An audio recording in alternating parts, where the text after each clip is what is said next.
Thank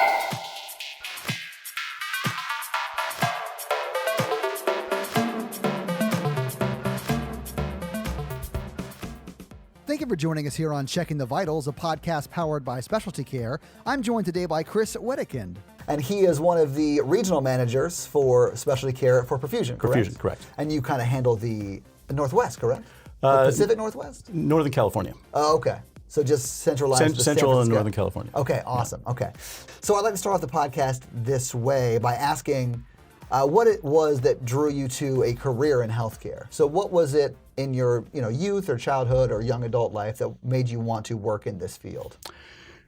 Good question. I've always wanted to work in healthcare. I always wanted, it seemed to me that it's working and helping people get better is just a special way of doing things. Sure. So wanted to go to med school, did not have the grades for that.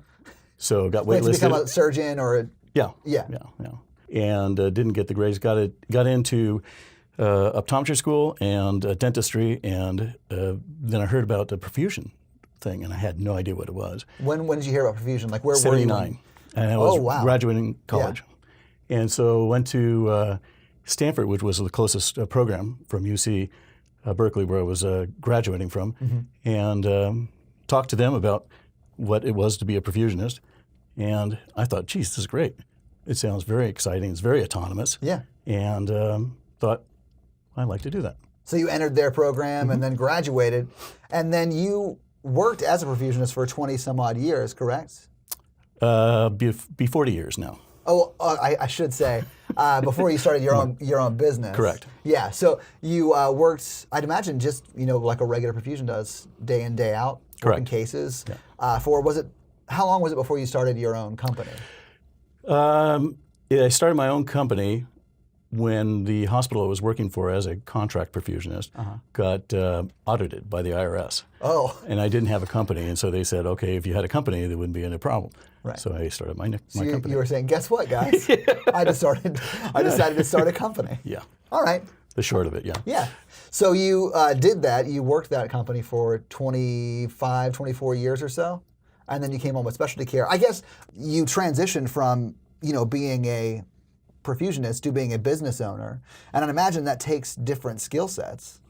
Yeah, negotiating with hospital contracts, negotiating with the individual perfusionists that work with you, be it subcontracted or employed. Sure. Now, did you still work your own cases while you were running this business? Yes. So you were doing the administration side of it on top of the actual practicing. That's correct. Well, maybe not practicing, but actually doing the cases. Yeah. So what was that transition like from being just a perfusionist, which is a job in and of itself, that's no small feat, to being a perfusionist / business owner?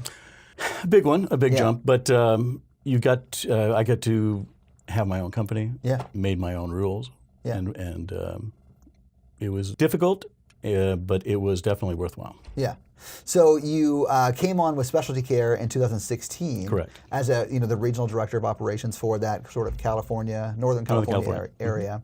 And you have recently started a program called Perfusion Path to sort of have SpecialtyCare bring in 1099 perfusionists who can be their own boss. Correct. So and sort of work with the hospitals that we already have contracts with. Yeah, we're really excited about this program. I think that it's a group of perfusionists we have not had eyes on and could not bring into the company because of the strict structure of the company we had. SpecialtyCare has never done it before. Right. Yeah. So now we're able to get a group of people that we haven't seen before, and we could, again, have people work on their own companies, yet be helping us provide the services. Yeah, absolutely. So they're coming on board, and we're just giving them accounts to work with, or how does that flow work? Well, we will match regionally where they're needed in the hospitals that need help, our hospitals initially, and then plug them in. Use them as similar to what we use right now as per diems, but we'll use them on a contractual basis so they can run their own business. Absolutely. Can you explain what per diem is, just for those who don't know? So you have a full-time, and then that works 40 hours a week, or more. And then you have a part-time that works half-time. And then you have per diems where we could use them when we need them. And they typically have other obligations themselves. So they run their own company as a 1099, or they have they part-time work, or maybe they do full-time work and just want to work extra cases. Moonlighting. I gotcha. Yeah. I mean, moonlighting's still a thing. Yeah, right, absolutely. Right. And if the caseload is out there and people need perfusionists in their surgeries, why not make a little money and help those that need to go into cardiac surgery faster and get that done? Yeah. I mean, I see a definite need for that. It's sort of a win-win, I think. It's a win-win. Yeah.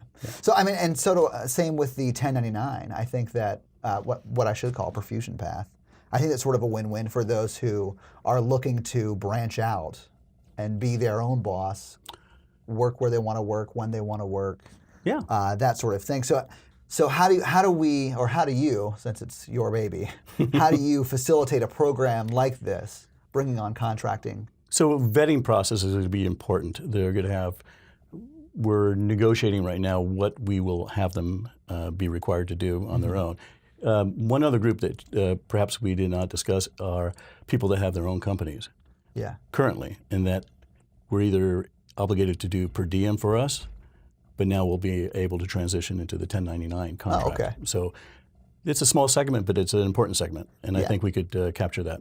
Well, when you look at perfusionists in general, there's what, 4,000, a little over 4,000 nationwide, so it's going to be a small segment no matter where you're looking. So do you know how many perfusionists out there do 1099 work now as their primary source of income?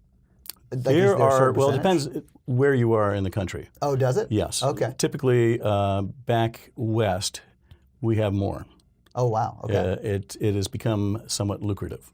Oh, okay. So even more so than salaried perfusionists. Oh, yeah. So we're hoping to capture that market as well. And correct me if I'm wrong, but that's sort of what you did when you transitioned to having your own company. Yeah. Now, when you had your own company, did you get to the point where you had employees? I had employees and I had subcontractors. Oh, okay. So I was able to use both depending on what the needs were. So because of your experience with being a perfusionist yourself, then taking on that business ownership and hiring employees and subcontractors, I see you as sort of uniquely qualified to launch this perfusion path. The headaches as well, I'm sure. Well, yeah. But we're going to minimize that. Yeah, absolutely. And that's sort of what you're here to do, is to sort of grease the wheel and make sure everything runs smoothly. Right. What are the pain points for hospitals that 1099 work will allow specialty care to sort of isolate and take care of? Right. So right now, we have hospitals that we are understaffing ourselves. So there are hospitals, or there are client hospitals, and we want to make sure that we can get a broader amount of people available there so we can cover the cases and such. Also to give the employees that we have now, the associates that we have now, time off for PTO and maybe reduce their work life a little bit. Yeah. So sort of increase people's work-life balance. Yeah. I'd imagine that that's also the people you're trying to target to come on as a 1099 contractor for perfusion. Correct. Well, ironically, yes. Yeah. We would like to have people that want to manage their own time, which is something difficult to do if you have a contract yourself with the hospital, or if you are employed by SpecialtyCare or any other group, or by the hospital itself. So you're kind of mandated as to when you're going to be working by the schedule. With a 1099, we are looking at it as to seeing your availability and fitting our needs to your needs. So, and correct me if I'm wrong, because you'll be running the program, I'd imagine you'd know. If I was a perfusionist that wanted to do this, and I reached out and I was approved by whatever the approval process is, would I then submit my availability to your team? Correct. We'll find out what the pain points are and then try to match those to the people that are available. Sure. I'm hoping it's going to be a little more scheduled than the night before. Yeah. Because those are always difficult to do. But I understand, I've talked to a lot of perfusionists, and I try and schedule interviews with them, and I almost every interview I do with a perfusionist, I get the message or email or text message or whatever saying, I don't know if I'll be available at this time, and I'll ask, well, when do you think you'll know? And they always say, tomorrow around that time. I don't know. So I'd imagine being able to schedule in advance would be very, very beneficial, or maybe even attractive to someone who is currently working at a hospital as a perfusionist. Right. And correct me if I'm wrong, because I have never worked as a perfusionist, but from what I understand, and I just sort of developed this perception because I talk to a lot of new hires, and one of the reasons a lot of people come to work perfusion for specialty care is that better work-life balance, because they've worked at a hospital and they were the only perfusionist there, or they were on a team of 2. Right. And it was very difficult to do things like take a vacation or to get time off or whatever. Plan a vacation. Yeah. So I mean, I'd imagine that is something that's, you know, you can offer a 1099 person because, or really, they're their own business. Right, they offer it us themselves, their time. exactly. Yeah. So it kind of role reversal, that they are really the guardians of their own time. Yeah. So who do you think will be most attracted by the 1099 proposal? I think there's a variety of people that will be. First and foremost, the people that have their own companies or LLCs that are doing it now that have not been able to utilize specialty care as a subcontractor. Right. So you'll have a subcontractee. Sorry. Yeah, because they're the subcontractor. Right. Yeah, absolutely. I think that. Well, do you have any data on how many people are out there doing that currently? I mean, in a small group of 4,000, 100 people is a lot. There's more than 100 people. Oh wow. Okay. So. And they typically, so there are 2 in that subset. They're going to be the people that have their own contracts with hospitals, and then there are going to be people that are subcontracting out with other people. Okay. So providing relief, PTO, FMLA. Sure. So just sort of fitting in where they can provide help, and of course making money for filling those cases. Of course. I mean, economics. you got to fill the need. Yeah, absolutely. So are we going to look for a certain age range of people or perfusionists who are at a certain point in their career, or is it really just anybody? It's almost anybody, as long as they fit the qualifications and they can work independently. Right. That's going to be a key. The other thing is that we imagine people that are nearing retirement don't want to really hang up their clamps, and they want to continue on and help a little bit, sure, and make money at the same time. Yeah. Those people I think would be important to capture. Yeah. I think we also, moms or dads that want to participate more in family life and want to manage their own schedule, as opposed to saying, where I'm going to be working these days routinely. Then they could pretty much demand where they want to go and when. So they can sort of work when they want, right, for who they want, and then, if they need to make it to a dance recital or soccer game or t-ball or whatever, they can make sure that they don't work those days because they dictate their own schedule. Correct. And then the other opportunity I think is for people that have not had their own company, a chance to have their own company and participate in building something with us. And by themselves too, but with us primarily, and to have the tax advantages that come with having your own company. Like being able to write things off. Right, and, yeah. As opposed to just having someone else being able to do that. Yeah, absolutely.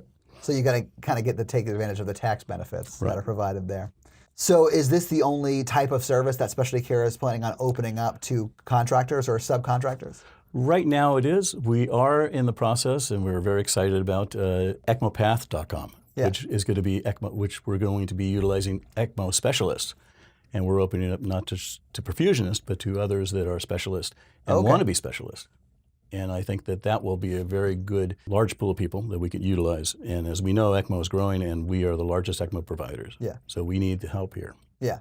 So, and to touch on that, with both ECMO and perfusion, people who want to start their own perfusionist company, or maybe ECMO, or maybe a combination of the two, but don't have the accounts, they can utilize Specialty Care's accounts to help, as the foundation, to build their own company. Yeah. I mean, we want to retain them. Well, to a certain degree, we want to utilize them, but with that own company, it generates all this freedom and work-life balance that I would say maybe a regular employee wouldn't have. Correct. So not to get back to the ECMO piece that you just mentioned, but you mentioned that it's not going to be just for perfusionists. It'll be for people who are ECMO specialists. Thank you. And the interesting part, I think, is going to be that we're going to open it up to nurses that can be ECMO specialists and respiratory therapists. There are going to be restrictions depending on licensing states. Sure. But I think we'll be able to even train people. So if they're not ECMO specialists, we'll be able to train them to be ECMO specialists. So if you're we're opening it. We're interested. We're probably anybody who's interested. Yeah. we'll soon be able to provide information. Well, we'll have to have you back on when that becomes more official. Yeah. So you worked on your own and had your own company up until around 2016, and then you transitioned into specialty care.